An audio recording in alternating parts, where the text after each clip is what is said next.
আপু, তুমি আমাকে এভাবে কিস করলে কেন? আরে কিস তো করেছি মাত্র, সামান্য। অন্য কিছু তো করিনি। এর আগে এরকম বিহেভ দেখাচ্ছিস কেন? সঙ্গে কি গার্লফ্রেন্ড আছে নাকি? জি না, সঙ্গে কোনো গার্লফ্রেন্ড নেই। বন্ধুর সঙ্গে এসেছে এইখানে। ও আচ্ছা, তাহলে সিঙ্গেল। আয়, তোর সাথে কথা আছে। আজব তো, তোমাকে চিনি না জানি না, হুট করে বলছো যে তোমার সঙ্গে আমি যাব কেন? হ্যাঁ, এখান থেকে। আর আমার কিভাবে কিস করলে কেন? ফাজিল একটা মেয়ে। ও, তাহলে এইভাবে যাবি না তুই? বুঝতে পারছি তোর কথা। টাকা লাগবে? ওকে, টাকা দিব আমি। কি বলছো আপু? এইগুলো তোমার মাথা ঠিক আছে? ছাড়ো, আমাকে ছাড়ো।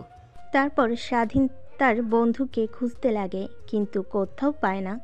স্বাধীন রাখতে লাগে তার বন্ধুর কারণে।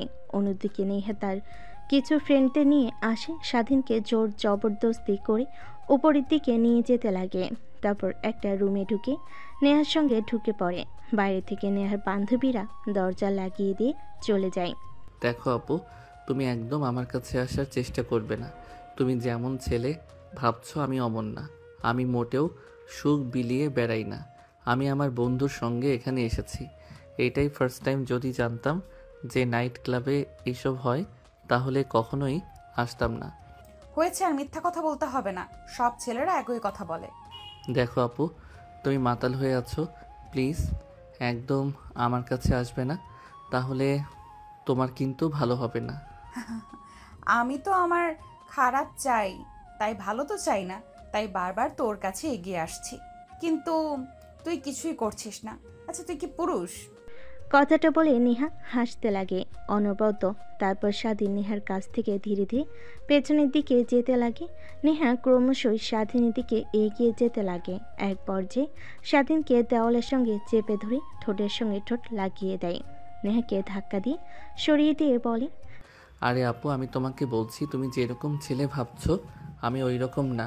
আমি এই কাজ কখনোই করতে পারবো না। বিশ্বাস করো, আমি আমার বন্ধুর সঙ্গে এসেছি। আমাকে যেতে দাও আমার বন্ধুর কাছে। ও, তাহলে তো শরীরে কোনো বড় নারী টাচ করেনি, তাই তো? হ্যাঁ, প্লিজ ভেসে দাও আমাকে। আমি আমার সব কিছু আমার স্ত্রীর জন্য হেফাজত করে রেখেছি। কিন্তু তা তো আর হবে না বাবু। তোর এইসব এখন আমাকে দিতে হবে, তা না হলে তোর খবর আছে। তারপর স্বাধীন দরজার কাছে গিয়ে বিধা দরজা খোলার চেষ্টা করে, কিন্তু বাইরে থেকে যে দরজা লাগিয়ে দিয়ে গেছে নেহার বান্ধবীরা, সেটা আর স্বাধীন জানে না। নেহা খাটের উপর শুয়ে থেকে হাসছে, আর অন্য হাতে সিগারেট টানছে, আর এক হাতে ড্রিঙ্কের বোতল। আরে, যতই দরজা ধাক্কাধাক্কি করিস না কেন, কোনো কাজই হবে না। এখন আমি যা করতে বলবো তাই করবি। তুই যদি না করিস তাহলে খবর আছে। আমার এরকম মজা লাগবে না, যার জন্য জাহান্নামে পড়তে হবে আমাকে। প্লিজ আপু, আমাকে ছেড়ে দাও। দেখো, আমি পাপ কাজের সঙ্গে লিপ্ত হতে চাচ্ছি না। কিন্তু স্বাধীনের কথা যেন নেহার কান অবধি পৌঁছায় না। তার সিগারেট খাওয়া শেষ হলে গায়ে থেকে শার্ট খুলে ফেলে। নেহার শরীরে শুধু বিরা। স্বাধীন নেহার দিকে তাকিয়ে চোখ নিচু করে ফেলে। নেহা স্বাধীনের কাছে এসে মাথা উঁচু করে বলে, আহা, কি লজ্জাবতী রে! আর ঢং দেখাতে হবে না, আমি ভালো করে জানি এই সব তোর লোক দেখানো। কি রে, আয়। আপু প্লিজ ছেড়ে দাও, আমি মার কাছে যাব। ধ্যাৎ, তোকে বলে কোনো লাভই হবে না। কিন্তু তোকে যতই দেখছি ততই অবাক হচ্ছি। আদৌ কি তুই ছেলে নাকি অন্য কিছু রে? বিন্দু মাত্র তোর মধ্যে ফিলিংস নেই। একটা সুন্দরী মেয়েকে কেউ দেখে পাগল হয়ে যায়, তোর সামনে শুধু। দেখুন আপু, আমি তো আগেই বললাম আমি ওই রকম ছেলে না। আমি আমার সব কিছু স্ত্রীর জন্য হেফাজত করে রেখেছি। প্লিজ আমাকে ছেড়ে দিন, যেতে দিন আমাকে। ধ্যাৎ, তোর সঙ্গে কথা বলে লাভ নেই। যা করার আমাকেই করতে হবে। কথাটা বলে নেহা খাট থেকে উঠে স্বাধীনের কাছে যায়। স্বাধীন ভয় পেয়ে অনবরত দরজায় কড়া নাড়তে লাগে, কিন্তু কেউ দরজা খুলে দেয় না। নেহা স্বাধীনের কাছে গিয়ে কলার চেপে ধরে এক ঝটকা টান দিয়ে খাটের উপর নিয়ে গিয়ে পড়ে যায়। নেহা গিয়ে স্বাধীনের শরীরের উপর বসে পড়ে। তারপর এক এক করে স্বাধীনের শার্টের বোতাম খুলতে লাগে, আর বুকে কিস করতে লাগে। নেহার প্রত্যেকটা স্পর্শে স্বাধীন কেঁপে উঠতে লাগে, যেন নিজেকে আর সামলাতে পারবে না সে। এক পর্যায়ে স্বাধীনকেও সম্পূর্ণ উলঙ্গ করে ফেলে নেহা। উলঙ্গ হয়ে যায় স্বাধীন। নেহার দিকে তিক্ত দৃষ্টিতে তাকিয়ে থাকতেই উত্তেজিত হয়ে পড়ে। তারপর নেহা স্বাধীনকে কিস করতে লাগে। অনবরত স্বাধীনের অমত থাকা সত্ত্বেও নেহার প্রত্যেকটা কিসের রেসপন্স করতে লাগে। এইভাবে কেটে যায় প্রায় 5 মিনিট। নেহাকে উপর থেকে সরিয়ে খাটের উপর শুয়ে দিয়ে স্বাধীন নেহার শরীরের উপর উঠে পড়ে। তারপর নেহাকে আদর দিতে লাগে। স্বাধীনের এই রূপ দেখে অবাক হয়ে যায়। 1 ঘন্টা পর পুরো ঘরটা নিস্তব্ধ হয়ে গেছে। দুইটা শরীরে ঘন ঘন নিঃশ্বাস ফেলছে। এসি চলছে, তারপর দুইটা শরীর ঘেমে একাকার। নেহা স্বাধীনকে তার বুকের সঙ্গে শক্ত করে জড়িয়ে চুলগুলো নিয়ে খেলা করছে। স্বাধীন যখন বুঝতে পারে যে কাজ করেছে, অন্যায় করেছে, তখন নেহার উপর থেকে উঠে পড়ে। ঘরের এক কোণে গিয়ে হাঁটু উঁচু করে থুতনি লাগিয়ে কান্না করতে লাগে। নেহা স্বাধীনের কাণ্ড দেখে অবাক হয়ে যায়। কিরে, তোর আবার কি হলো? হাসি খুশি আনন্দ করার সময় তো দেখলাম তুই ভালোই, এখন ওইভাবে কান্না করছিস কেন? সেখানে কান্না করার কথা আমার, সেখানে তুই। আপু, তুমি যা আমার সঙ্গে করেছো তা একদমই ঠিক করনি। আমি তোমাকে অভিশাপ দিলাম, তোমার বিয়ে হবে না। আর যদি বিয়েও হয়, এমন হাজব্যান্ড পাবে যে অনেক বাজে থাকবে আর লুচ্চা হবে। কি বললি? বিয়ে, তাও আবার আমি? অসম্ভব। আমি এনজয় করব আর উপভোগ করব লাইফটাকে। বিয়ে করে নিজের জীবন নষ্ট করব কেন? এর জন্যই তো বিয়ে করি না, কোনো বয়ফ্রেন্ডও নেই, উল্টো ঝামেলায় কেন পড়তে যাব? কি, তুমি এত বাজে একটা মেয়ে? বাজে কথাটা শুনে নেহার কেন জানি অনেক খারাপ লাগে। খাট থেকে উঠে ওই অবস্থাতে স্বাধীনের কাছে সে ঠাস ঠাস করে থাপ্পড় লাগিয়ে দিয়ে বলে, উত্তর বাচ্চা, কি বললি? আমি বাজে মেয়ে, তাই না? আর তোরা কি, হ্যাঁ, এক মেয়েকে নিয়ে সুখে থাকতে পারিস না? তোদের 1000টা মেয়ে লাগে, আবার বলছিস আমরা বাজে? তোদের মতো কুত্তার বাচ্চাদের জন্য অনেক মেয়ের জীবন নষ্ট হয়ে যায়, অনেক মেয়ে সুইসাইড পর্যন্ত করে ফেলে তোদের জন্য। কি বলছেন এইগুলো আপনি? আর আমাকে মারলেন কেন? আমি আবার কোন মেয়ের জীবন নষ্ট করলাম? তুই না, কিন্তু তোর মতো ছেলে মানুষই অনেক খারাপ। আচ্ছা ওয়েট, তুই বের হয়ে যা, কিন্তু হ্যাঁ, কখনো এসব কথা কাউকে বলতে পারবি না। আপু, আপনার টাকা আপনার কাছে রাখেন, আমার লাগবে না। আর হ্যাঁ, আজ যা আমার সঙ্গে করলেন তার জন্য আপনাকে একদিন না একদিন দেখেন পস্তাতে হবে। আরে যা যা এখান থেকে। কথাটা বলে নেহাকে খাটের উপর কাঁথা দিয়ে ঘুমিয়ে পড়ে। স্বাধীন ফ্লোর থেকে তার পোশাক উঠিয়ে পরিধান করে নেয়। তারপর দরজার কাছে এসে দাঁড়িয়ে কড়া নাড়তে যাবে, দেখে দরজা খোলা।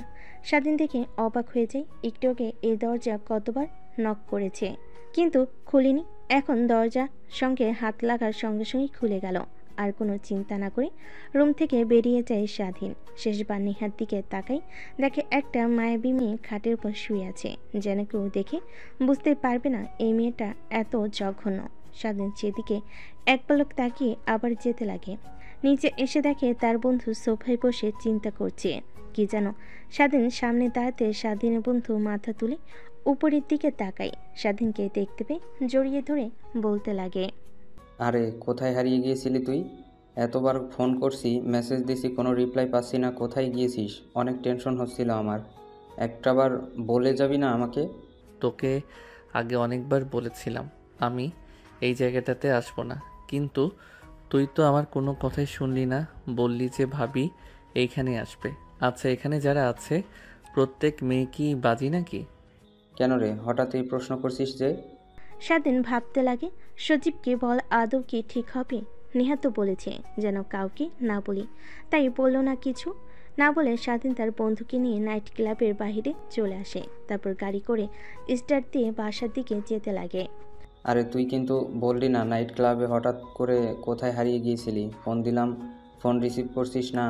তুই আমার কথা এড়িয়ে যাচ্ছিস কেন? কিছু হয়েছে? আরে না, কিছুই হয়নি। আসলে আমার নাইট ক্লাবের মধ্যে থাকতে বিরক্ত লাগছিল, তাই একটু বাহিরে এসেছিলাম হাওয়া খাওয়ার জন্য। আর কখন যে প্রকৃতির মাঝে হারিয়ে গিয়েছিলাম, তোর ফোন ধরতে পারি নাই।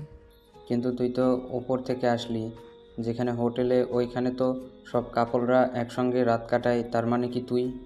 স্বাধীন তার বন্ধুর কথা শুনে রাগী দৃষ্টিতে সেই দিকে তাকায়। স্বাধীনের বন্ধু সজীব স্বাধীনকে তাকানো দিকে হেসে ফেলে। তারপর গাড়ি স্টার্ট দিয়ে পুনরায় বাসার দিকে যেতে লাগে।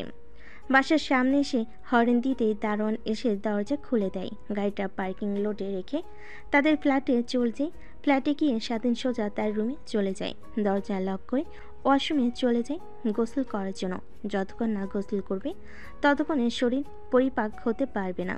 তারপর গোসল করে বাহিরে বের হয়ে মাথার চুল তোয়ালে দিয়ে মুছতে লাগে। ঠিকমতো এমনত অবস্থায় স্বাধীনের ফোন বাজতে লাগে। স্বাধীন অন্য হাত দিয়ে ফোন হাতে নিয়ে দেখে তার মা ফোন করেছে।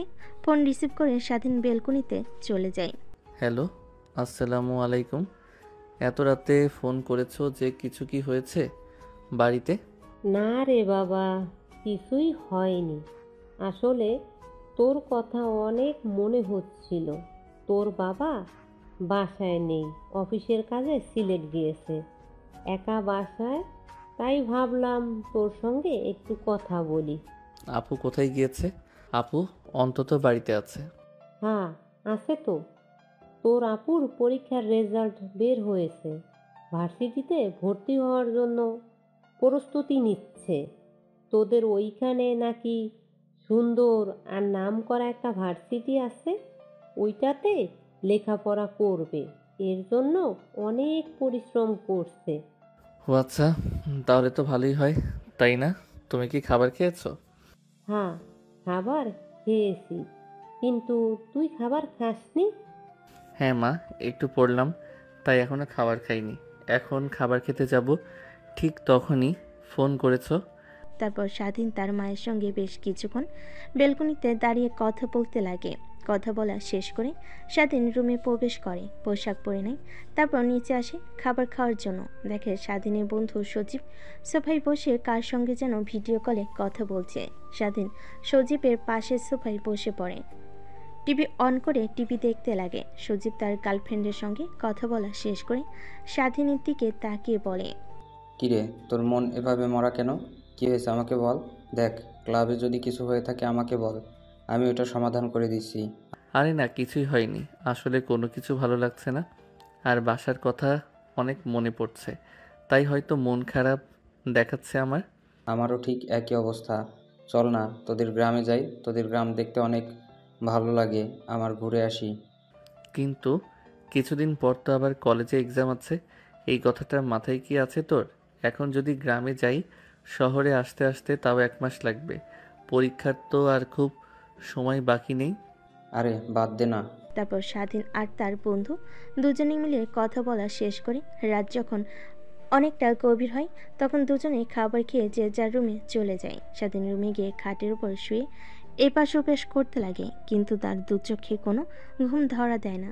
বারবার নেহার কথা মনে হতে থাকে। মেয়েটা তার সঙ্গে কি করলো, চেনা নাই জানা নেই, অজ্ঞাত একটা মেয়েকে এভাবে এসে ধর্ষণ করলো। আনমনে ভাবতে লাগে স্বাধীন। কিন্তু আমার তো কোনো দোষ নেই, মেয়ে তা যা করেছে সম্পূর্ণ তার ইচ্ছাই করেছে, আমি তো কিছু করি নাই। আর মেয়েটা তো আমাকে জোর জবরদস্তি করেছে। আর মেয়েটা তো আমার সঙ্গে প্রথম নাই, এর আগেও অনেক ছেলের জীবনে এইভাবে নষ্ট করেছে। এই কোন সমাজে এলাম? আমরা গ্রামে ছিলাম, ভালো ছিলাম। গ্রামে সব মেয়েরা ছেলেদের দেখে ভয় পেত, শহরে দেখি পুরোটাই ভিন্ন। শহরের মেয়েদের দেখে ছেলেরা ভয় পায়। এসবই কথা ভাবতে লাগে স্বাধীন 3 মাস পর। আচ্ছা বাবা, তোর বোন তো তোদের এই শহরে ইউনিভার্সিটিতে চান্স পেয়েছে। দুই ভাই বোন একই বাসায় থাকতে পারিস না? দুজনে আলাদা থাকিস কেন? আরে মা, তোমার যে বজ্জাত ছেলে, আমি কতবার করে ফোন করে বলি, ভাই আমার বাসায় আয়, ও আসেই না। একটা ফ্ল্যাট নিয়ে আমি আর আমার এক বান্ধবী থাকি, 2টা রুম ফাঁকাই পড়ে থাকে, ও এসে থাকতে পারে না। আরে আপু, তুমি তোমার বান্ধবীকে নিয়ে থাকো, ওইখানে আমি গেলে তোমার বান্ধবী কি মনে করবে বলো তো? এর কারণেই আমি যাই না। আরে না, কিছুই মনে করবে না। এইভাবে খাওয়া দাওয়ার পর্ব শেষ হয়। তারপর যে যার রুমে গিয়ে ঘুমিয়ে পড়ে। পরের দিন সকালবেলা স্বাধীন আর তার বোন ঘুম থেকে উঠে রওনা হয় ঢাকার উদ্দেশ্যে।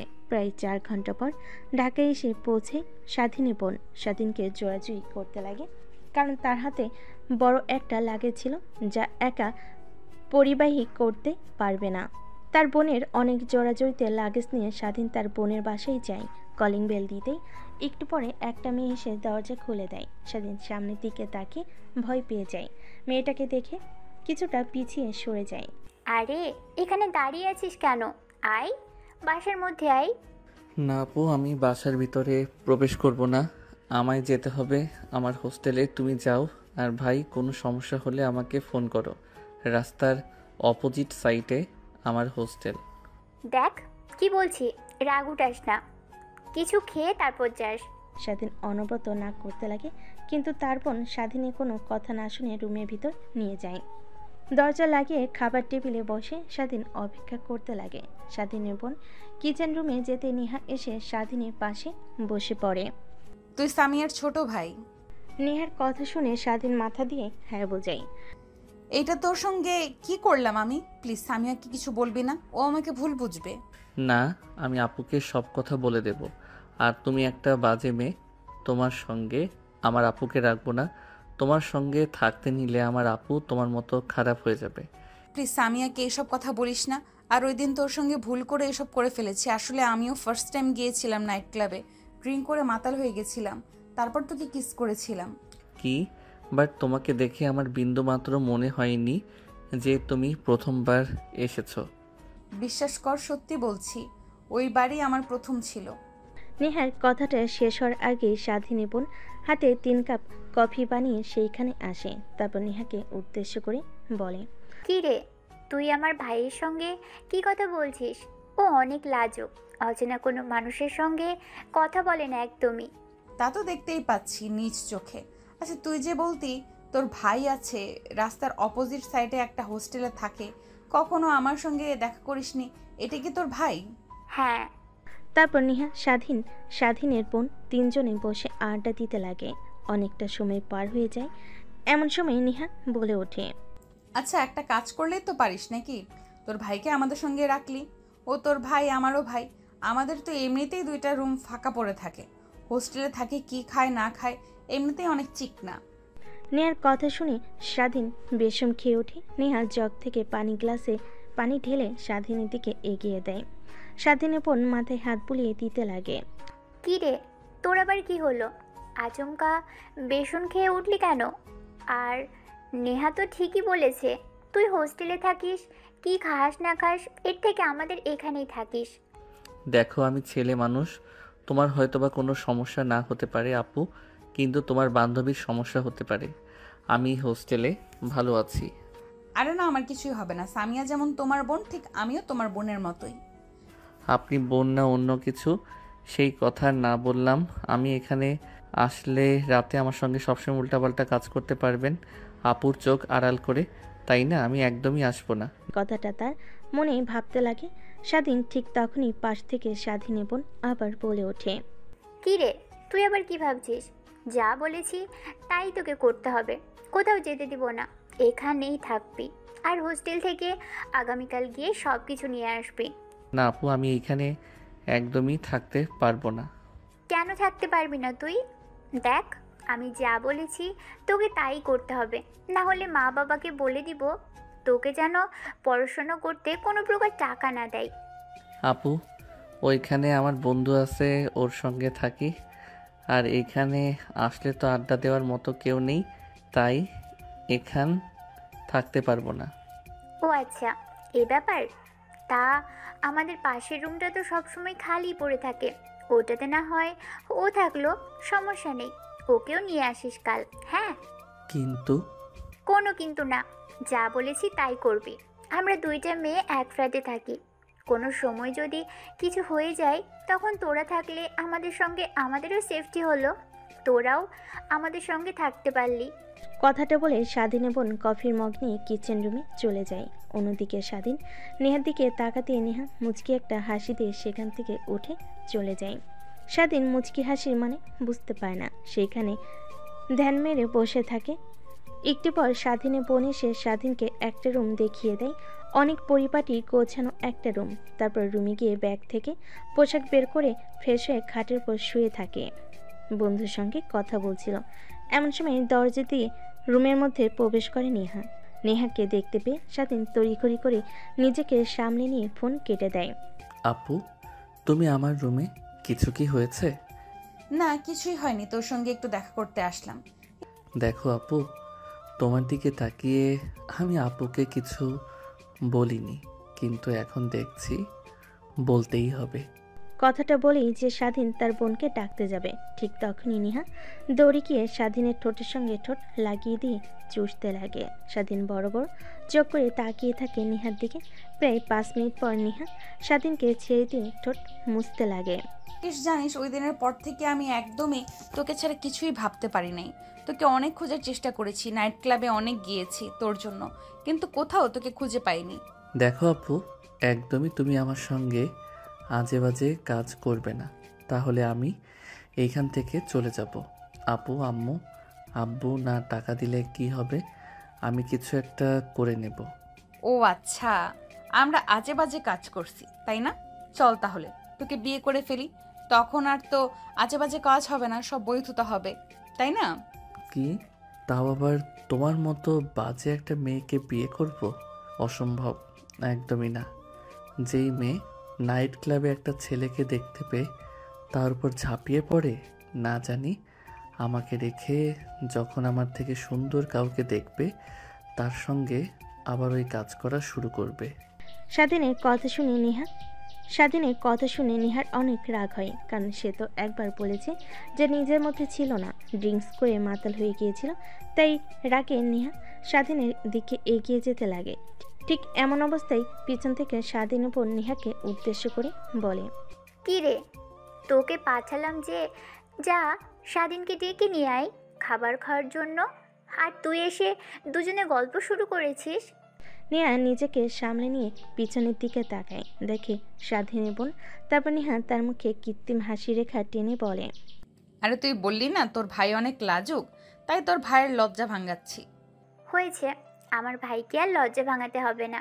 এখন আয় তুই আমার সাথে, আর স্বাধীন তুইও আয়, খাবার খেয়ে নিবি।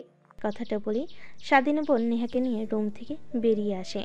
নেহা বারবার স্বাধীনের দিকে রাগী দৃষ্টিতে তাকিয়ে থাকে। স্বাধীন বুঝতে পারে তার আজকে খবর আছে। তারপর শোয়া থেকে উঠে খাবার টেবিলে চলে যায়। খাবার খাওয়া শেষ করে স্বাধীন রুমে এসে ভালোভাবে দরজা লাগিয়ে তারপর লাইট অফ করে মোবাইল অন করে বন্ধুর সঙ্গে গেমস খেলতে লাগে। রাত যখন অনেক গভীর হয় তখন দেখতে পায় তার পায়ে ভার ভার অনুভব হয়। স্বাধীন ভয় পেয়ে যায়। ফ্ল্যাশ লাইট অন করে দেখে নিহা তার পায়ের উপর বসে আছে। স্বাধীন চিৎকার দিতে যাবে, এর আগে নিহা এসে স্বাধীনের মুখে হাত দিয়ে চেপে ধরে। দেখ, তুই তোর বোনকে কি বলবি, উল্টো আমি বলবো তুই আমাকে জোর জবরদস্তি করেছিস। তখন দেখবি তোর বোন তোর কোনো কথাই বিশ্বাস করবে না, আমার কথা বিশ্বাস করবে। আর ওই আমি সবকিছু ভিডিও রেকর্ড করে রেখেছি, যদি চিৎকার চেঁচামেচি করিস তাহলে ভিডিওটা তোর বোনকে আর তোর বাবা মাকে দেখিয়ে দেব, তখন দেখবি তোর কি হাল করে। নেহার কথা শুনে স্বাধীনও বলতে লাগে। নেহা কিছুই বুঝতে পায় না। স্বাধীন মুখ থেকে হাত সরাতে স্বাধীন ঘন ঘন নিঃশ্বাস নিতে লাগে। আর যদি অল্প কিছুক্ষণ হাত মুখে দিয়ে রাখতো তাহলে নির্ঘাত পরপারে চলে যেত। আরে আপু, তুমি কি আমাকে মেরে ফেলতে চেয়েছিলে নাকি এইভাবে মুখ চেপে ধরে? আরে তোকে মারবো কেন, তোকে তো ভালোবাসবো, আদর দেব। ভালোবাসার মানুষ কি কখনো মেরে ফেলা যায় বল? আপু, তুমি হয়তোবা ভুলে যাচ্ছ যে আমি তোমার থেকে 4 বছরের জুনিয়র। এটা কখনো সম্ভব না। কি সম্ভব না? তুই হয়তো আমার আসল পরিচয় জানিস না। আমি যা একবার চেয়েছি তাই পেয়েছি। আমি এখানে তোর বোনের সঙ্গে মা বাবার সঙ্গে রাগ দেখিয়ে তাদের সঙ্গে অভিমান করে এইখানে এসে রয়েছি। না হলে আমার আশেপাশে সব সময় সর্বনিম্ন 20 থেকে 25 জন বডিগার্ড মোতায়েন থাকতো। আর কি বললি, আমার পেছনে পেছনে অনেক ছেলে লাইন দিয়ে দাঁড়িয়ে আছে, তাদের দিকে আমি ফিরেও তাকাই না। তুমি তাহলে যাও না সেই ছেলেদের কাছে, দেখবে তোমার চাহিদা ও পূরণ করবে, তুমিও আনন্দ পাবে। কিন্তু আমি তো তোমার থেকে জুনিয়র, তোমার চাহিদা পূরণ করতে পারবো না। প্লিজ আপু, আমার সঙ্গে এসব আর করবে না। আর আমি তখন বলেছি, উল্টাপাল্টা কিছু করলে আমি এখান থেকে চলে যাব। বুঝতে পারছি, সোজা আঙুলে ঘি উঠবে না, আঙুল বাঁকাতেই হবে। কি তার মানে? তুমি ওই দিন রাতে মদ খেয়ে? স্বাধীনকে আর কোনো কথা বলতে না দিয়ে নিহা স্বাধীনের উপর শুয়ে পড়ে। ঠোঁটের সঙ্গে ঠোঁট লাগিয়ে চুষতে লাগে আর পা দিয়ে স্বাধীনের পায়ে অনবরত টাচ করতে লাগে, যেন স্বাধীন উত্তেজিত হয়ে যায়। আর তাকে সুখ দিতে পারে, কিন্তু স্বাধীন পাথরে নাই সেইখানে শুয়ে থাকে। এক পর্যায়ে নেহা স্বাধীনের রেসপন্স না দেখে অনেকটা রেগে যায়। রেগে স্বাধীনের ঠোঁটে কামড় দেয়। স্বাধীন আহ বলে ওঠে। তারপর এক এক করে নেহা স্বাধীনের শরীর থেকে পোশাক খুলতে লাগে। নেহার প্রত্যেকটা স্পর্শে স্বাধীন কেঁপে উঠতে লাগে। এক পর্যায়ে নিজেকে আর সামলাতে না পেরে নেহার সঙ্গে তালে তাল মিলাতে লাগে। দুজন হারিয়ে যায় ভালোবাসার এক অতল গভীরে। 2 ঘন্টা পর নেহা স্বাধীনের বুকের উপর শুয়ে আছে, যাতে নেহার চুলগুলোতে হাত বুলিয়ে দিচ্ছে, যেন সে নিজের মধ্যে নেই। ঠিক তখনই নেহা বলে ওঠে, আচ্ছা জানিস, তোকে যে বলেছিলাম না আমি ড্রিঙ্ক করে মাতাল হয়ে তোর সঙ্গে ওইসব করেছি, মিথ্যা কথা বলেছি। আমি ড্রিঙ্ক করি অনেক আগে থেকেই, কিন্তু কখনোই মাতাল হতাম না। কিন্তু তোকে দেখে মাতাল হয়ে গেছিলাম, জোর জবরদস্তি করতে লাগি। ভেবেছিলাম তুই বাজে, কিন্তু না। কিন্তু ওই দিনের পর থেকে তোকে নিয়ে ভাবতে ভাবতে কখন যে তোকে ভালোবেসে ফেলেছি আমি নিজেও জানি না। বিশ্বাস কর, আমি তোকে অনেক ভালোবাসি। হ্যাঁ, বুঝতে পারছি। আর কিছু বলবেন? কি বুঝলি তুই? নেহা স্বাধীনের বুকের উপর থেকে মাথা উঁচু করে স্বাধীনের দিকে তাকিয়ে কথাটা বলে, এইটাই বুঝতে পারলাম যে আমি আপনার চাহিদা পূরণ করার বাহক মাত্র। এসব ভালোবাসার অভিনয় করতে হবে না। আমি কি বলি, একটা ভালো ছেলে দেখে বিয়ে করে ফেলেন, অযথা কোনো ছেলের জীবন নিয়ে খেলা না করে। হ্যাঁ, বিয়ে তো করতে চাই, কিন্তু যাকে করব সে তো আর রাজি হচ্ছে না। কোনো জোর করে ওইসব করতে পারলে, কেন জোর করে এইসব করতে পারলে আমার সঙ্গে অন্য আরেকটি ছেলেকে উঠে বিয়ে করতে পারবেন না? সব অভিনয় করেন আপনি, তাই না? হ্যাঁ, অভিনয় তো করি বটে, কিন্তু আগে সকালটা হতে দে, তারপর তোকে দেখাচ্ছি। স্বাধীন নেহার দিকে একবার তাকিয়ে উপরের দিকে তাকিয়ে বলে। স্বাধীন আর কিছু বলে না, কারণ সে ভালো করে জানে নেহার সঙ্গে যত কথা বলবে ততই নেহা তার সঙ্গে তর্কাতর্কি করবে। এক পর্যায়ে স্বাধীন নেহাকে শক্ত করে জড়িয়ে ধরে অবাক হয়ে যায়, তারপর ঘুমিয়ে যায়। পরের দিন সকালবেলা ঘুম থেকে স্বাধীন উঠে দেখে নেহা নেই। বুঝতে পারে যে সে রুম থেকে চলে গিয়েছে। ভাবতে লাগে কালকে রাতে নেহা কিভাবে রুমে প্রবেশ করলো। ভাবতে ভাবতে হঠাৎ নজর যায় বিছানার দিকে, দেখতে পায় রক্তের ছিটে লেগে আছে। স্বাধীন ভয় পেয়ে যায়, যদি এটা তার বোন দেখে ফেলে তাহলে তো স্বাধীনকে সন্দেহ করবে। তাই তড়িঘড়ি করে শোয়া থেকে উঠে বিছানার চাদরটি নিয়ে ওয়াশরুমে চলে যায়। গোসল করে চাদরটি ধুয়ে দিয়ে ছাদে শুকিয়ে দিয়ে যে নিচে নামতে যাবে, অমনি নেহার সঙ্গে দেখা হয়। স্বাধীন মাথা নিচু করে নিচে নামছিল সিঁড়ি দিয়ে। ঠিক তখনই স্বাধীন হাত আলতো করে চেপে ধরে নেহা বলে, কিরে, হঠাৎ আজ এত সকালে ছাদে উঠেছিলে কেন? কালকে রাতে যা করেছেন, যদি আপুর সঙ্গে ধরা খাই তার কারণেই ছাদে এসে জামা কাপড় আর বিছানার চাদর শুকাতে দিয়েছি। স্বাধীনের কথা নেহা বুঝতে পারে, অনেকটা লজ্জা পায়। তারপর স্বাধীনকে দেওয়ালের সঙ্গে চেপে ধরে মাথা পিছন দিকে হাত দিয়ে কিস করতে লাগে। স্বাধীন রেগে গিয়ে নেকে ধাক্কা দিয়ে সরিয়ে দেয়। কি শুরু করেছেন আপনি? হ্যাঁ বলেন তো।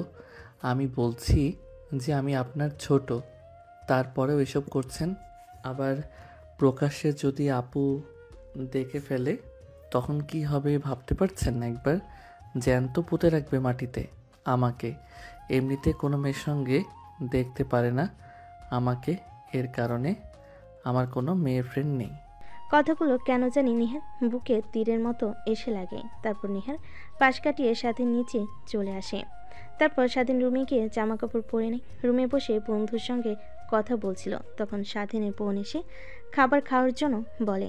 তারপর স্বাধীন রুম থেকে বের হয়ে নিচে গিয়ে খাবার খেয়ে নেয়। তারপর স্বাধীন তার বোনকে বিদায় জানিয়ে নিচে চলে আসে। তখনই নেহা এসে স্বাধীনের হাত চেপে ধরে। স্বাধীন নেহার কাছ থেকে তার হাত সরানোর চেষ্টা করে। ঠিক তখনই নেহা স্বাধীনের দিকে রাগী দৃষ্টিতে তাকায়। স্বাধীন নেহার তাকানো দেখে ভয় পেয়ে চুপসে যায়। তারপর একটা রিক্সা দাঁড় করিয়ে নেহা উঠে পড়ে, সঙ্গে স্বাধীনও। তারপর রিক্সাওয়ালা মামাকে কাজী অফিসের কথা বলতে স্বাধীন অবাক হয়ে যায়। নেহাকে কিছু বলবে, কিন্তু তার অগ্নি মাখা চোখের সামনে আসার সঙ্গে সঙ্গে সব কিছু ভুলে যায়। একটু পর কাজী অফিসে চলে আসে নেহা। স্বাধীনকে কাজী অফিসের সামনে দাঁড় করিয়ে কথায় যেন চলে যায়। সে পালাবে কিনা এসবই ভাবছে, কিন্তু কেন যেন তখনই নেহা তার সঙ্গে 4-5 জন লোক নিয়ে আসে।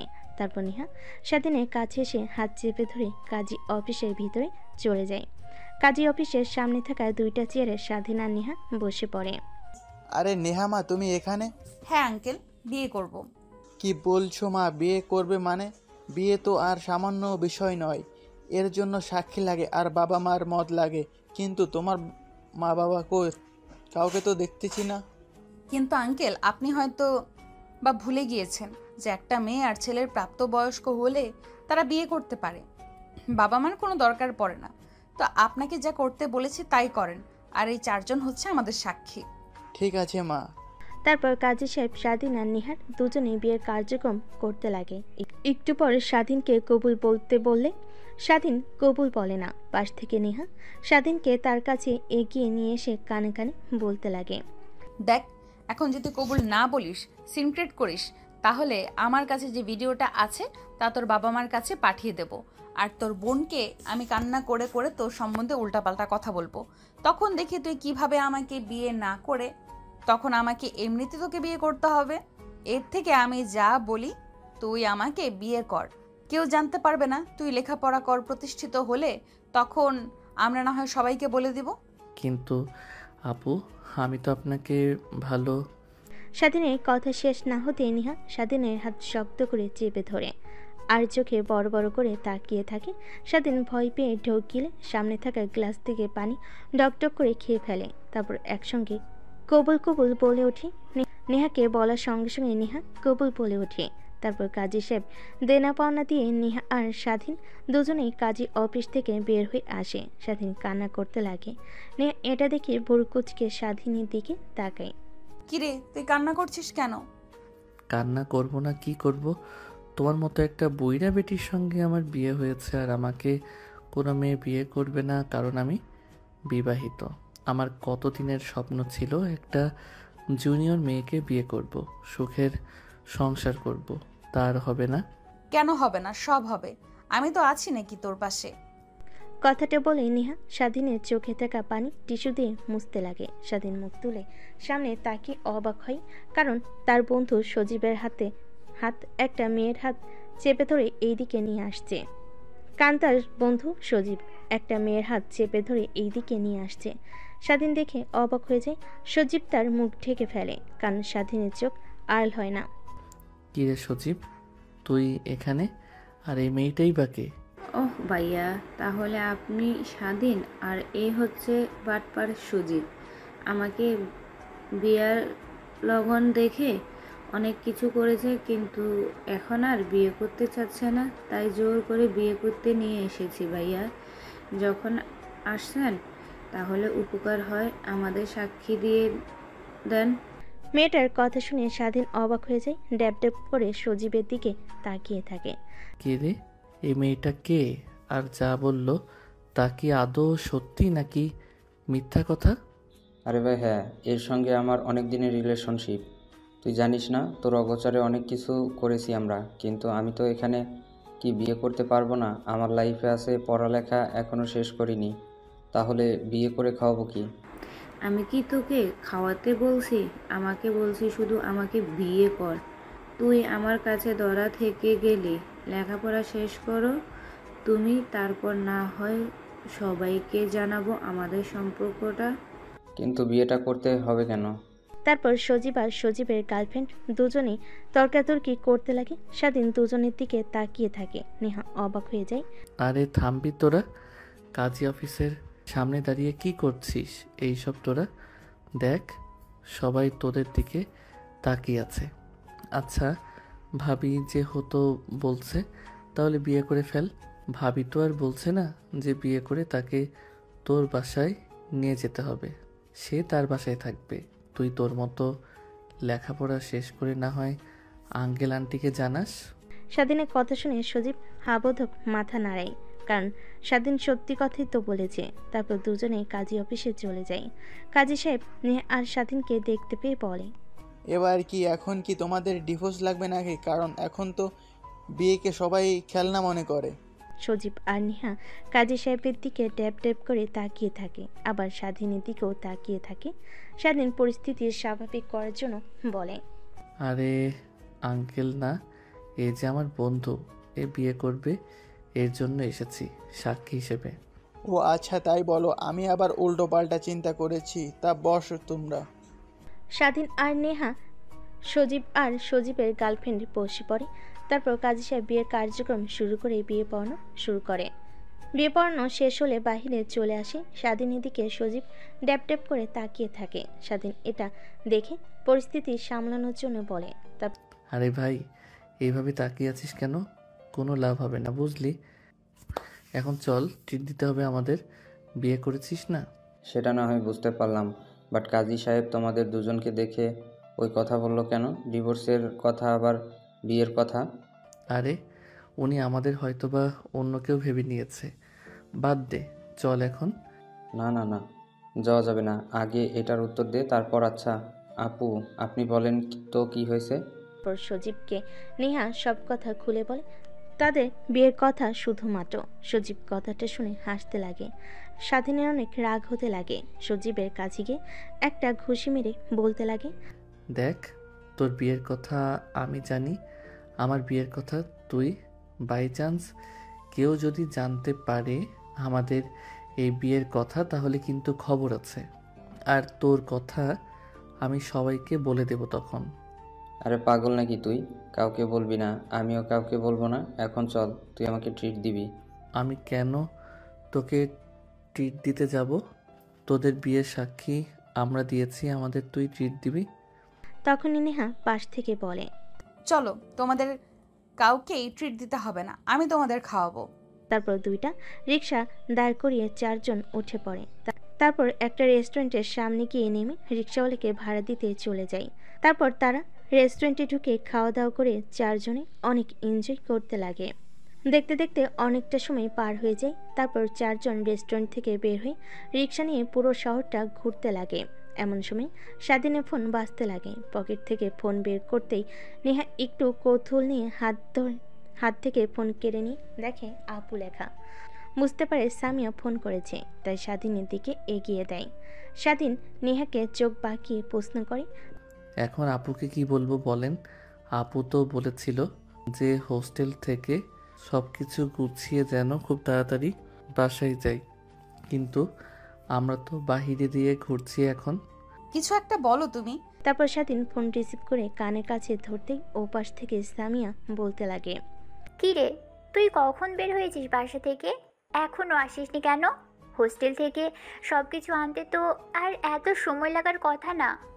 আপু, একটা কাজে বন্ধুর সঙ্গে কলেজে এসেছি, একটু পর বাসায় গিয়ে তারপর না হয় আমরা দুজন যাব। ও আচ্ছা, তাহলে তাড়াতাড়ি চলে আসিস। কথাটা বলে স্বাধীন ফোন রেখে দেয়। স্বস্তির একটা নিঃশ্বাস ফেলে। অন্যদিকে নেহা অপলক দৃষ্টিতে স্বাধীনের দিকে তাকিয়ে থাকে। স্বাধীন অনেকটা অবাক হয়ে যায় নেহার তাকানো দেখে। কি হয়েছে আপু, তুমি এইভাবে আমাদের দিকে তাকিয়ে আছো কেন? না, দেখছি আমার কিউট বরটাকে। স্বাধীন নেহার কথা শুনে ফিক করে হেসে ফেলে। নেহা স্বাধীনের হাসির দিকে অপলক দৃষ্টিতে তাকিয়ে থাকে। এইভাবে অনেকটা সময় পার হয়ে যায়। পার্কে ঘোরাঘুরি শেষ করে আরেকটা রিক্সা নিয়ে স্বাধীন আর সজীব দুজনেই হোস্টেলে চলে আসে। তারপর দুজনেই গোছগাছ করে হোস্টেলের সবার কাছ থেকে বিদায় নিয়ে চলে আসে বাসায়। কলিং বেল দিতে নেহা এসে দরজা খুলে দেয়। সজীব মুখ ফসকে বলে ফেলে, ভাবি আপনি এখানে? পাশ থেকে স্বাধীনের বোন সবকিছু শুনতে পায়। কে ভাবি? কার ভাবি? কিসের ভাবি? না মানে আপু মুখ ফসকে বের হয়ে গেছে। ও আচ্ছা, বুঝতে পারছি। তা তোমরা ভিতরে আসো। তারপর সজীবকে একটা রুম দেখিয়ে দেয়। সজীব তার রুম অনেক পছন্দ হয়। গোছগাছ করে স্বাধীনের রুমের মধ্যে প্রবেশ করে দেখে স্বাধীন মোবাইলে গেমস খেলছে। স্বাধীনের পাশে বসে বলতে লাগে, কিরে, কিছু তো বুঝতে পারলাম না। নেহা ভাবি এখানে কেন? নেহা হলো আমার আপুর বান্ধবী। কি? হ্যাঁ, সত্যি। কেমনি কি ভাই? তুই কি তাহলে নেহা ভাবিকে আগে থেকে চিনতি নাকি? আর তোকে কোনো মেয়ে যদি চোখের ইশারা দিত তাও তো আমার কাছে এসে বলতেই, কিছুই তো বললি না। কিছু হয়েছে, ব্যাপার খুলে বলতো। স্বাধীন সজীবের এমন প্রশ্নে কি বলবে বুঝতে পারে না। তাকে তো আর নাইট ক্লাবের কথা বলা যাবে না বলে নেহাকে বাজে ভাববে, তাই ভাবতে লাগে কি বলা যায়। এক পর্যায়ে বলতে লাগে, তুই যেরকম আমার কাছ থেকে মিমের কথা লুকিয়েছিস, ঠিক আমি একই রকম নেহার কথা লুকিয়েছি তোর কাছ থেকে। ও আচ্ছা, তাই বল। তারপর সজীব আর স্বাধীন দুজনেই কথা বলতে লাগে। অনেকটা সময় পার হয়ে গেলে স্বাধীন এবং তাদের দুজনকে ডাকতে লাগে খাবার খাওয়ার জন্য। তারপর খাবার টেবিলে গিয়ে খাওয়া দাওয়া শেষ করে যে যার রুমে গিয়ে ঘুমিয়ে পড়ে। স্বাধীন কালকে নাই আজকেও দরজা ভালোভাবে লাগিয়ে দেয় যেন নেহা কোনোভাবে খুলতে না পারে, ভিতর থেকে লক করে রাখে যেন খুলতে না পারে। তারপর রুমে এসে খাটের পর শুয়ে পড়তে চোখ লেগে আসতেই ঠিক তখনই ফোন ভাইব্রেশন হতে লাগে। ফোন হাতে নিয়ে দেখে অচেনা নাম্বার, তাই পাশে রেখে দেয়। একের পর এক ফোন আসতে লাগে। স্বাধীন বিরক্তি নিয়ে রিসিভ করে কানে কাছে ধরতেই ও পাশ থেকে তীক্ষ্ণ গলায় বলতে লাগে, কিরে, তোর দরজা ভেতর থেকে লাগিয়ে রেখেছিস কেন? কালকের মতো লক করে রাখতে পারিসনি? ও, তা আপনি আমার নাম্বার পেলেন কোথা থেকে? সেটা তোকে জানতে হবে না। দরজা খুলতে বলেছি, দরজা খোল, না হলে দরজা ভেঙে ভেতরে ঢুকবো কিন্তু। আরে না না, দরজা ভাঙতে হবে না। এমনিতেই কালকে তুমি আমাকে রাতে ঘুমাতে দাওনি। প্লিজ, আজকে কিছু হবে না, ঘুম পাচ্ছে অনেক। তুই দরজা খুলবি কিনা সেটাই আগে বল। নেহার রাগী কণ্ঠ দেখে স্বাধীন ভয় পেয়ে যায়। দরজা খুলে দিতে নেহা রুমের মধ্যে প্রবেশ করে দরজা লাগিয়ে দিয়ে স্বাধীনের দিকে রাগী দৃষ্টিতে তাকায়। কি বলেছিলি দরজা খুলবে না, তাই না? ওয়েট, দেখাচ্ছি তোকে মজা। কথাটা বলে নেহা স্বাধীনের দিকে এগিয়ে যেতেই লাগে। কালকে নাই আজকেও স্বাধীন পিছু হতে লাগে। এক পর্যায়ে সোফায় গিয়ে বসে পড়ে। নেহা সোফার দুপাশে হাত দিয়ে স্বাধীনের দিকে ধীরে ধীরে এগিয়ে যেতে লাগে। দেখো আপু, এসব করা একদমই ঠিক হচ্ছে না। ভুলবশত যদি তোমার পেটে বাবু চলে আসে তখন কি হবে? আসলে আসবে, সেটা নিয়ে তোকে ভাবতে হবে না। এখন যা করছি তা করতে দে, না হলে তোর খবর আছে। কিন্তু দেখ, কোনো কিন্তু কিন্তু করবি না। তোর এরকম দ্বিধাদ্বন্দ্বের কারণে আমি তোকে কিন্তু বিয়ে করেছি শরীয়ত মোতাবেক। তুই আমার স্বামী, তোর কাছ থেকে স্ত্রীর অধিকার আমি পেতেই পারি, না হলে জোর করে আদায় করব। দেখো আপু, আমি তোমাকে সব কথা খুলে বলি, তখন তোমার ভয়ের তো চেহারা দেখে কিছু বলিনি। আমি তোমাকে স্ত্রী হিসেবে মানতে পারবো না, কারণ আমার বাবা মা কখনো তোমার মতো একটা মেয়েকে তাদের ছেলের বউ হিসেবে একদমই দেখতে পারবে না। কেন, আমার মধ্যে এমন কিসের অভাব আছে যে আঙ্কেল আন্টি আমাকে তাদের ছেলের বউ হিসেবে মানতে পারবে না? ছোটোখাটো পোশাক পরো, নাইট ক্লাবে যাও, এসব কোনো ভালো মেয়ের কাজ না। এটা যদি একটাবার আমার বাবা মা জানে তাহলে তো আরও কখনোই মানবে না। হ্যাঁ, এটাই ঠিক। আগে অনেক গিয়েছি, বাট বিশ্বাস কর 3 মাস হলো নিজেকে একদম পরিবর্তন করে ফেলেছি। তোর বোনের সঙ্গে দেখা হওয়ার পর থেকে একসঙ্গে থাকি। আর জিজ্ঞেস করতে পারিস তোর বোনকে কোন জায়গায় যায় নাকি? তোর বোনের সঙ্গে সব সময় থাকি, ভার্সিটিতে যাই একসঙ্গে, সব কিছু করি। ও আচ্ছা। হ্যাঁ, আরও তুমি আমাকে যেভাবে বলবে সেভাবেই চলবো। পর্দা করে বোরকা পরে বাইরে চলাফেরা করতে বললে সেটাও করব। প্লিজ আমাকে ভালোবেসে নিজের করে নাও, কখনো দূরে সরিয়ে দিও না। স্বাধীনের কেন জানি নেহার বলা কথাগুলো শুনে অনেক ভালো লাগে, তাই নেহাকে আলতো করে নিজের দিকে এগিয়ে নিয়ে আসে। নেহার হাত ছেড়ে দিতে স্বাধীনের উপর পড়ে যায়। নেহা স্বাধীনকে শক্ত করে নিজের আওতায় নিয়ে আসে, পিছনে চুল চেপে ধরে ঠোঁটের সঙ্গে ঠোঁট লাগিয়ে ফেলে স্বাধীন। তারপর অনবরত কিস করতে লাগে। নেহা স্বাধীনের ভালোবাসা পেয়ে প্রতিনিয়ত শিউরে উঠতে লাগে। তারপর সোফার উপর থেকে নেহাকে উঠিয়ে কোলে করে খাটের উপর নিয়ে এসে ফেলে দেয়। তারপর এক এক করে শার্ট খুলতে লাগে। প্যান্ট খুলে নেহার উপরে ঝাঁপিয়ে পড়ে। অনেকটা সময় পার হয়ে গেলে স্বাধীন নেহার উপর ক্লান্ত হয়ে শুয়ে পড়ে আর স্বাধীনের চুলগুলোতে হাত বুলিয়ে দিতে লাগে। এমন সময় স্বাধীন নেহাকে প্রশ্ন করে, আচ্ছা, কিভাবে এত কিছু হয়ে গেল? তাই না, আপনি কি আমাকে আগে থেকে চিনতেন, পছন্দ করতেন? সত্যি বলতে হ্যাঁ, অনেক আগে থেকেই। আর কোনো কথা নেই। শুনছে আর নীরবতা দুজনের মধ্যে বিরাজ করে। একটু পর নেহা স্বাধীনকে তার উপর থেকে সরিয়ে ফ্লোর থেকে পায়জামা আর 3 পিস পরতে লাগে। স্বাধীন নেহার দিকে অপলক দৃষ্টিতে তাকিয়ে থাকে। এক পর্যায়ে খাট থেকে উঠে পিছন দিক থেকে নেহাকে শক্ত করে জড়িয়ে ধরে ঘাড়ে অনবরত কিস করতে লাগে। নেহা মুচকি একটা হাসি দেয়। আরে কি করছো, ছাড়ো, সকাল হয়ে যাবে। আবার না ঘুমালে কালকে আবার ভার্সিটিতে যেতে হবে, উঠতে পারবো না। হলে হবে, সমস্যা কি? চলো আবার। কি না, আর পারবো না, সরি, মাফ চাই। আজকের মতো এখানেই সমাপ্ত, কালকে। এইটা বলে কোনো লাভ হবে না। কথাটা বলে স্বাধীন নেহাকে কোলে তুলে নেয়। তারপর বিছানায় নিয়ে গিয়ে এক এক করে নেহার শরীর থেকে জামা কাপড় খুলতে লাগে। আবারও দুজন হারিয়ে যায় ভালোবাসার অতল সাগরে। অনেকক্ষণ পর স্বাধীন ক্লান্ত হয়ে নেহাকে জড়িয়ে ধরে শুয়েছিল। এমন সময় স্বাধীনের মাথায় একটা প্রশ্ন ঘুরপাক খায়। নেহার দিকে তাকিয়ে ছোট্ট করে একটা আলতো করে কিস করে বলতে লাগে, একটা প্রশ্ন করব, যদি কিছু মনে না করো। কেন? একটা কেন, হাজারটা প্রশ্ন করো, আমি সব প্রশ্নের উত্তর দিব নির্দ্বিধায়। আচ্ছা, আপনি কি এতিম না আপনার ফ্যামিলি আছে? আমার ফ্যামিলি আছে, বাবা মা ভাই বোন সবাই আছে।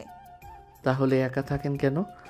আর আপু বলল যে আপনার কথা মা বাবার কাছে, আপনি নাকি আপনার মা বাবার সঙ্গে অভিমান করে রয়েছেন।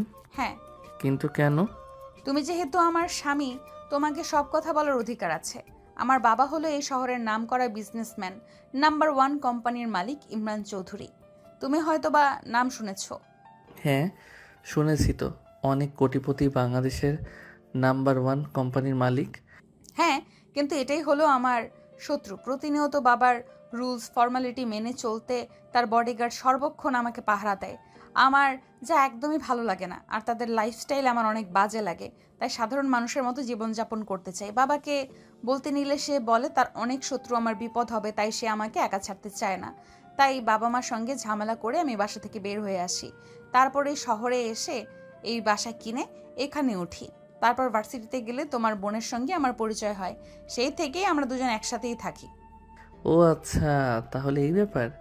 আঙ্কেল তো ঠিকই বলেছে, কারণ কোটি কোটি টাকার মালিক হলে তার শত্রু অনেক থাকে। তোমার কোনো ক্ষতি হতে পারে যদি কেউ জানতে পারে তুমি এখানে আছো। আরে কিছুই হবে না, বাইরের মানুষ খুব একটা আমাকে চেনে না। তারপর অনেক কথা বলতে লাগে। নেহা স্বাধীনকে অনেকটা সময় পার হয়ে গেলে নেহার শরীরের ওপর থেকে স্বাধীন উঠে পড়ে। নেহা ফুলর থেকে পায়জামা আর 3 পিস পরিধান করে নেয়। স্বাধীন ওয়াশরুমে চলে যায় গোসল করার জন্য। বাহিরে এসে দেখে নেহা নেই, বুঝতে পারে তার রুমে চলে গেছে। তারপর ঘুমিয়ে পড়ে। পরের দিন সকালবেলা স্বাধীন ঘুম থেকে উঠে তার বন্ধু সজীবের ডাকে, কিরে শালা, আর কত ঘুমাবি?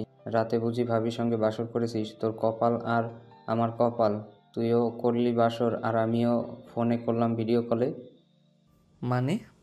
এত মানে জানতে হবে না তোর এখন, ওঠ তাড়াতাড়ি ফ্রেশ হয়ে নিচে আয়। আপু খাবার খাওয়ার জন্য ডাকছে, আর আজকে কলেজে যাব, অনেক দিন হলো যাওয়া হয় না, সামনে তো আবার এক্সাম। তারপর স্বাধীন শোয়া থেকে উঠে ওয়াশরুমে চলে যায় ফ্রেশ হওয়ার জন্য। ফ্রেশ হয়ে বাইরে এসে খাবার টেবিলে এসে চেয়ার টেনে বসে পড়তেই স্বাধীনের বোন স্বাধীনকে খাবার সার্ভ করতে করতে বলে, তাহলে এর জন্যই আমার কাছে তুই থাকতে চাচ্ছিলি না? নিজের মতো চলাফেরা করবি, ঠিক মতো কলেজ করবি না, ঘুমাবি, রাতভর গেমস খেলবি। কি যে বলো আপু, আসলে আজকে অনেক রাত অবধি পড়ে ঘুমিয়েছি, তাই ঘুম থেকে উঠতে লেট হয়েছে আমার। স্বাধীনের কথা শুনে পাশ থেকে মুচকি মুচকি হাসতে লাগে নেহা। সঙ্গে সজীব খাবার খাচ্ছিল। ঠিক তখনই বাম হাতে ব্যথা অনুভব করে।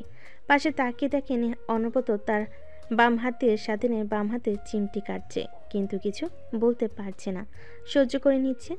এক পর্যায়ে হাত সরিয়ে নেহার দিকে রাগী দৃষ্টিতে তাকাতে নেহা স্বাধীনকে চোখের ইশারা দিয়ে খাবার খেতে বলে। তারপর খাওয়া দাওয়া শেষ করে স্বাধীন তার রুমে চলে যায়। কলেজে পরিধানকৃত পোশাক পরে কলেজের উদ্দেশ্যে বেরিয়ে পড়ে স্বাধীন আর সজীব। অন্যদিকে নেহা আর স্বাধীনের বোন তারাও চলে যায় ভার্সিটিতে। একসময় মনোযোগ দিয়ে ক্লাস করতে লাগে। কলেজ ছুটি হলে স্বাধীন সজীব কলেজের বাইরে এসে রিক্সার জন্য অপেক্ষা করতে লাগে।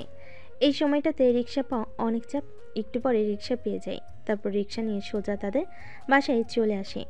দেখতে পায় বাড়ির সামনে অনেকগুলো কালো গাড়ি দাঁড় করানো, সামনে অনেকগুলো বডিগার্ড দাঁড়িয়েছে। স্বাধীন কিছু একটা ইঙ্গিত পায়, কিন্তু সেই দিকে কোনো পাত্তা না দিয়ে ভিতরে ঢুকতে যাবে, তার আগে সব বডিগার্ডরা স্বাধীন আর সজীবকে আটকায়। আপনারা কেউ ভিতরে ঢুকতে পারবেন না, স্যার তার মেয়ের সঙ্গে দেখা করতে গিয়েছে, একটু পর না হয় আপনারা ভিতরে ঢুকতে পারবেন, স্যার বের হয়ে না আসা পর্যন্ত। কি বলছেন এগুলো? আমার বাসা, আমি যেতে পারবো না মানে? এক প্রকার রাগ দেখিয়ে ভেতর প্রবেশ করে স্বাধীন আর সজীব। তারপর সোজা বাসার ভিতর ঢুকে দেখে বসার রুমে বসে একটার মধ্যে বয়স্ক লোক, দামি স্যুট আর প্যান্ট পরিহিত। স্বাধীন দেখে বুঝতে পারে এইটা নেহার বাবা। পাশ কাটিয়ে সোজা রুমে চলে যায়। ফ্রেশ হয়ে নিচে এসে দেখে এখনও লোকটা বসে আছে। স্বাধীন তার বোনের পাশে গিয়ে বসে পড়ে। তারপর স্বাধীনের বোন স্বাধীনের সঙ্গে পরিচয় করিয়ে দিতে লাগে। দেখো, আমি তোমাদের ভালোর জন্যই এসব করেছি, আর তোমরা উল্টো আমাকে ভুল বুঝেছ। অনেক কষ্ট পেয়েছি আমি। চলো তুমি আমার সঙ্গে বাসায়। তোমার যেমন ইচ্ছা তেমনভাবে চলাফেরা করবে। তোমাকে এখানে এভাবে দেখতে একদমই পারছি না মা। বাবা, আমি এখানে অনেক ভালো আছি। যখন প্রয়োজন হয় তখন আমি একাই বাসায় চলে যাব। আর সময় সময় গিয়ে তোমার সঙ্গে, মা, ভাইয়া আর ছোট বোনের সঙ্গে দেখা করে আসব। কিন্তু তুমি বাসায় যাবে না কেন মা? এইটা তো একবার বলো না। এখানে একটা ভার্সিটিতে ভর্তি হয়েছি আমি, তাই লেখাপড়া রেখে তোমার সঙ্গে যেতে পারবো না। তোমাকে বিশ্বের নামকরা ভার্সিটিতে ভর্তি করব মা। করব মা, বিদেশে পড়ালেখা করবে, দেশে থাকতে হবে না। চলো এখন। নেহার বাবা নেহাকে অনেক জোর জবরদস্তি করতে লাগে, কিন্তু নেহা তার বাবার সঙ্গে যেতে রাজি হয় না। এক পর্যায়ে হাল ছেড়ে দিয়ে নেহাকে বিদায় জানিয়ে তার বাবা চলে যায়। তখনই স্বাধীনের বোন নেহার কাছে গিয়ে বলতে লাগে, তুই এত বড় ঘরের মেয়ে, এই কথাটা তো আগে আমাকে কখনো বলিসনি। তোকে যদি বলতাম আগে, তাহলে আমার সঙ্গে কখনোই বন্ধুত্ব করতে না, তার কারণেই বলিনি। আর আমি তো বাবার সামনেই বললাম, সাধারণ মানুষের মতো জীবন যাপন করতে চাই আমি, তার কারণেও আর তোকে বলা হয়নি। কিন্তু আমি যা ভালো মনে করি, তোর বাবা যা করেছে তোদের ভালোর জন্য করেছে, তোর বাবার কথা শোনা উচিত। তারপর নেহা আর সামিয়া দুজনে অনেক কথা বলতে লাগে। ঠিক তখনই পাশ থেকে সজীব স্বাধীনের কানে কানে বলতে লাগে, শালা, তোর তো রাজকপাল রে। রাজকুমারীও পেয়ে গেলি, রাজত্বও পেয়ে যাবি কিছুদিন পরে। কি বলছিস এসব? আরে শালা, শুনলি না? নেহার বাবা এই দেশের নম্বর 1 কোম্পানির মালিক। এর জন্য কেন জানি নেহা আপুকে আমি প্রথমবার দেখে চেনা চেনা লাগছিল, কিন্তু চিনতে পারি নাই। নেহা আপুর জন্য তো অনেক ছেলে ইনস্টাগ্রামে কত ছেলের হাত পর্যন্ত কেটে পিক আপলোড দিয়েছে। আমি তো এসব দেখেছি। আর সেই মেয়ে কিনা তোর বউ। তারপর সজীব স্বাধীনকে অনেক কথা বলতে লাগে। এভাবে অনেকটা সময় পার হয়ে যায়। তারপর সবাই খাওয়া দাওয়া করে যে যার রুমে চলে যায়। এইভাবে পেরিয়ে যায় 2 মাস। একদিন সবাই খাবার টেবিলে বসে খাবার খাচ্ছিল। এমন তো অবস্থায় নেহা দৌড়ে খাবার টেবিল থেকে উঠে বেসিংয়ের কাছে চলে যায়। নেহাকে খাবার টেবিল থেকে দৌড়ে উঠে যেতে দেখে স্বাধীন বোন সামিয়া নেহার কাছে গিয়ে দেখে নেহা অনবরত বমি করে চলেছে। সামিয়া বুঝতে পারে না নেহার বমি হওয়ার কারণ কি। এক পর্যায়ে নেহা বমি শেষ হলে সামিয়া নেহাকে পানি খাইয়ে দিয়ে মাথায় পানি দিয়ে তার রুমে নিয়ে গিয়ে শুয়ে দিয়ে আসে। তারপর আবার খাবার খেতে টেবিলে আসে। তখনই স্বাধীন প্রশ্ন করে, আচ্ছা আপু, নেহাপুর কি হয়েছে? হঠাৎ করে উঠে বেলসিনের কাছে গেল যে? আরে আমিও তো বুঝতে পারলাম না কি হয়েছে ওর। গিয়ে দেখি অনবরত বমি করে চলেছে। আল্লাহই জানে মেয়েটার আবার কি হলো।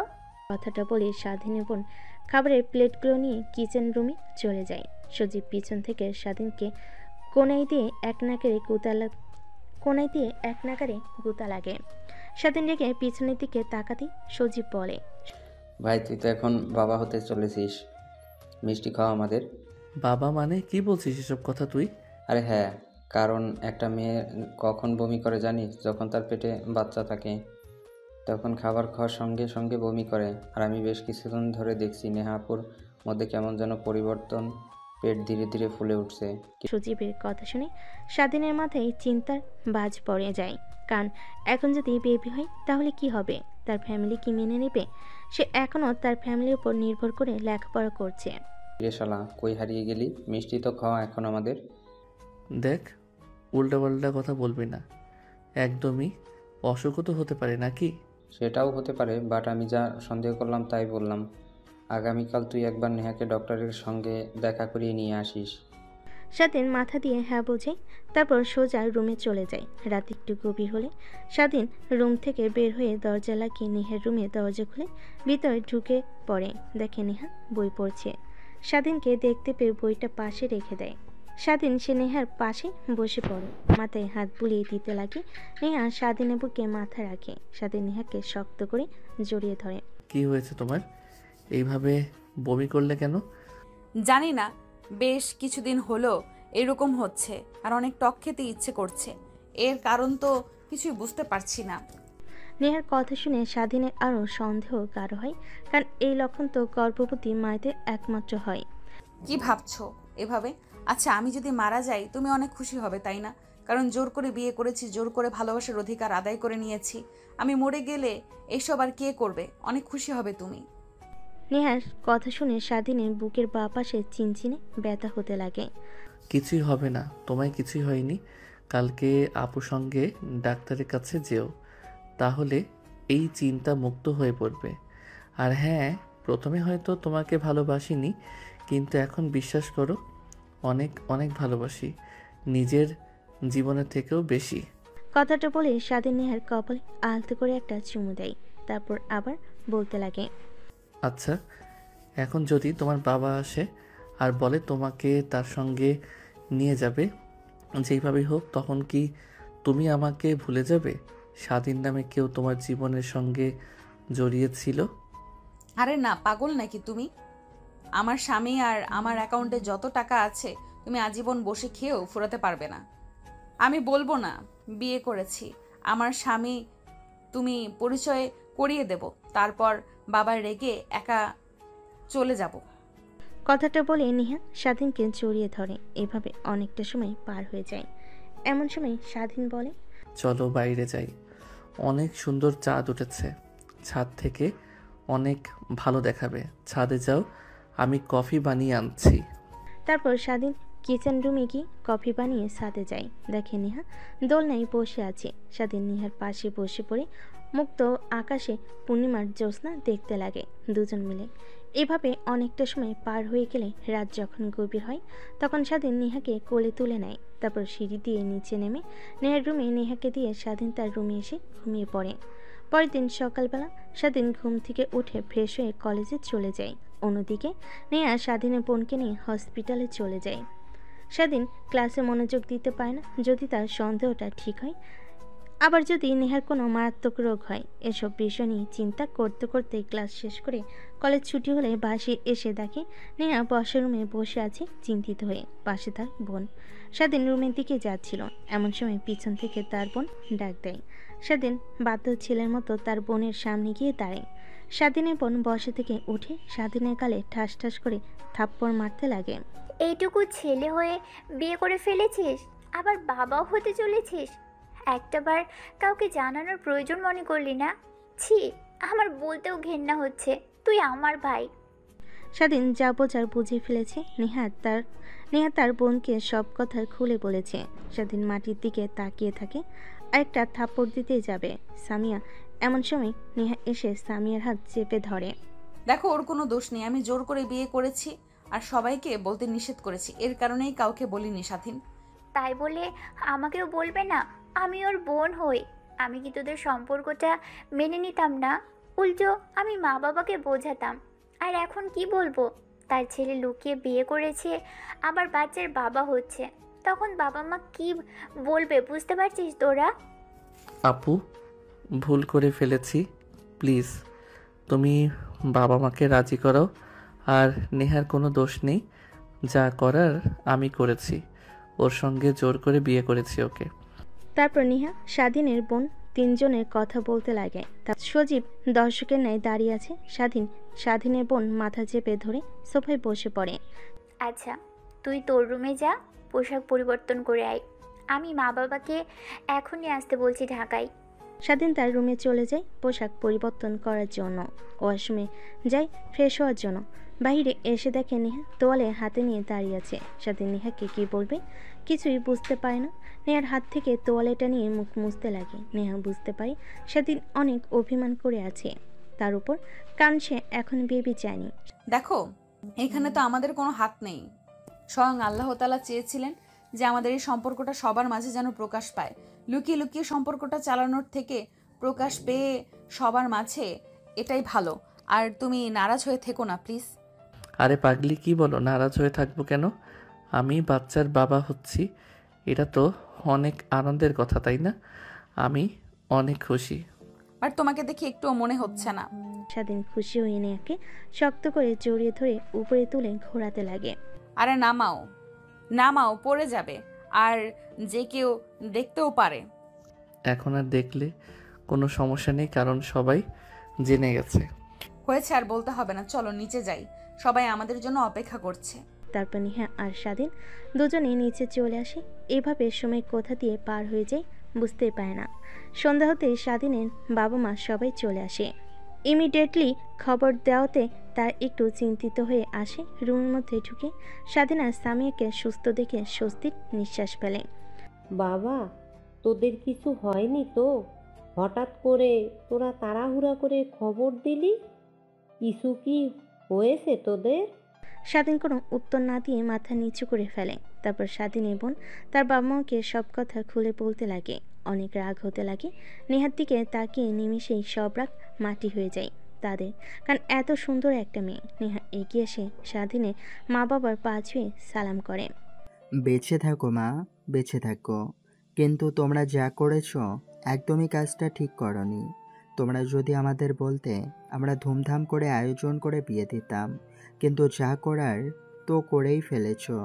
এখন ছেলের বিয়ে না দেখে নানা হচ্ছি। কথাটা বলে সেইখানে থাকা সবাই হাসতে লাগে। ঠিক তখনই দরজার কলিং বেল বাজতে লাগে। স্বাধীনের বোন গিয়ে দরজা খুলে দেয়। তখনই হুড়মুড়িয়ে ভেতরে প্রবেশ করে নেহার বাবা মা, ভাই আর ছোট বোন। স্বাধীনের বাবা নেহার বাবাকে দেখে অবাক হয়ে যায়। দাঁড়িয়ে হ্যান্ডশেক করতে লাগে আর বলতে লাগে, আরে দোস্ত, তুই এখানে? আমারও তো একই প্রশ্ন, তুই এখানে কেন? আরে এইটা হচ্ছে আমার মেয়ে, আর এটা হচ্ছে আমার ছেলে। এরা দুজন এই বাসাতে থাকে। কি, তার মানে স্বাধীন তোর ছেলে? আর নেহা মামনি তোর মেয়ে? নেহার বাবা মাথা দিয়ে হ্যাঁ বোঝায়। তারপর স্বাধীনের বাবা আর নেহার বাবা দুজনেই হাসতে লাগে। তারপর সব পরিবার মিলে নেহা আর স্বাধীনকে মেনে নেয়। সবাইকে অনেক খুশি দেখে স্বাধীন আর নেহা দুজনেই অনেক খুশি হয়। দেখতে দেখতে রাত হয়ে গেলে নেহা স্বাধীন তাদের রুমে চলে যায়। স্বাধীন নেহার কাছে এসে খাটের উপর বসে থেকে বলতে লাগে, কখনো ভাবতেও পারিনি যে সব কিছু এইভাবে ঠিক হয়ে যাবে। ভেবেছিলাম যদি একবার কোনোভাবে আপু কিংবা বাবা মা জানতে পারে তাহলে আমার খবর আছে। হ্যাঁ, কিন্তু দেখো এখন সবাই কত খুশি। আমাদের সম্পর্কটা জানার পর থেকে আরো খুশি তারা, যখন জানতে পেরেছে যে নানা দাদা হতে চলেছে তারা। তারপর নেহা ড্রেসিং টেবিলের সামনে থেকে খাটের উপর এসে বসে পড়ে। স্বাধীন নেহাকে জড়িয়ে ধরে খাটের উপর শুয়ে পড়ে। না না, আর কিছুই হবে না, বলে দিলাম। হবে না মানে আজকে হবে। আজকে আমাদের দ্বিতীয় বাসরাত, কারণ আছে, সবাই মেনে নিয়েছে আমাদের। কথাটা বলে স্বাধীন ঝাঁপিয়ে পড়ে নেহার উপর। আর বাকিটা আপনাদের না জানলেও চলবে। যদি জানার খুব ইচ্ছে হয় তাহলে বিয়ে করে নেন।